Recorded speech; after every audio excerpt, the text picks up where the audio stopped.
semuanya, kami dari kelompok 7, mahasiswa Politeknik Negeri Manado.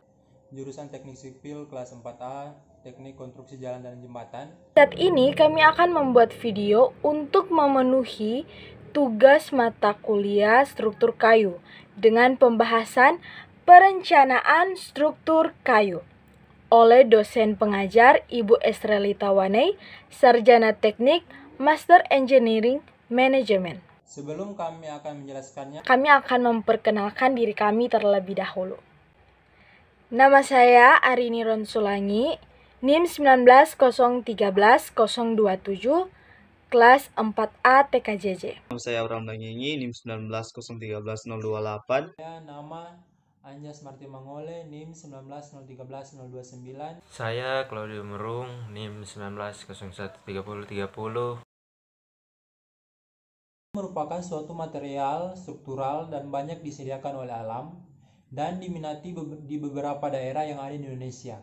Selain itu, perencanaan struktur kayu ini bertujuan untuk sebagai acuan bagi perencana dan pelaksana dalam melakukan suatu pekerjaan.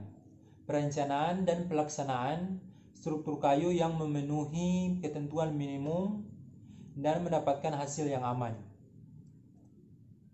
Dalam presentasi ini kami menyusun beberapa rumusan masalah, yaitu seperti yang pertama, apa syarat-syarat perencanaan struktur kayu, bagaimana pada perencanaan kuda-kuda kayu, bagaimana pada perencanaan kuda-kuda, dan bagaimana dengan metode struktur atap tahan gempa.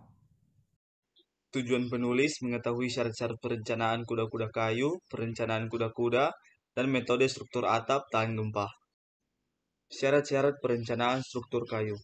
1. Analisis harus dilakukan dengan cara-cara mekanika teknik yang baku. 2. Analisis dengan komputer harus menunjukkan prinsip cara kerja dari program dan harus ditunjukkan dengan jelas data masukan serta penjelasan data keluaran.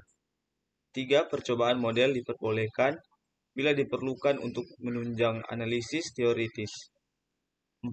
Analisis struktur harus dilakukan dengan model-model matematis yang mensimulasikan keadaan yang sesungguhnya dilihat dari segi sifat bahan dan kekakuan unsurnya.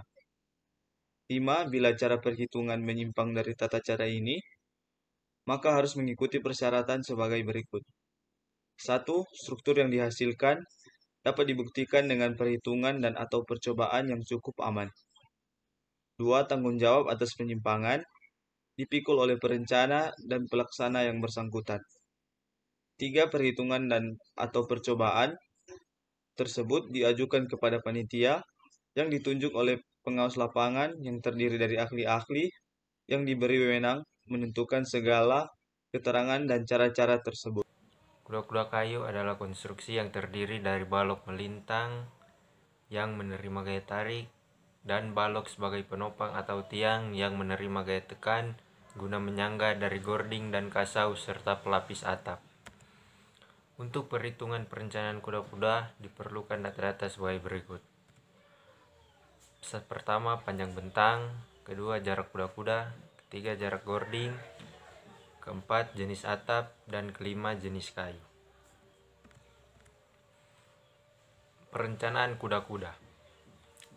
Pada perhitungan batang kuda-kuda diperhitungkan beban-beban sebagai berikut. Pertama, beban mati, berat atap, berat gording, dan berat sendiri kuda-kuda. Kedua, beban hidup, dan ketiga, beban angin. Metode teknis struktur atap tahan gempa.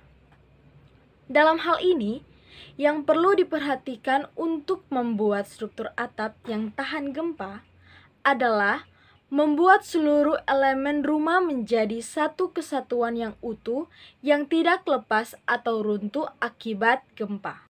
Dengan demikian, dapat disimpulkan bahwa syarat-syarat perencanaan struktur kayu terdapat 5 bagian.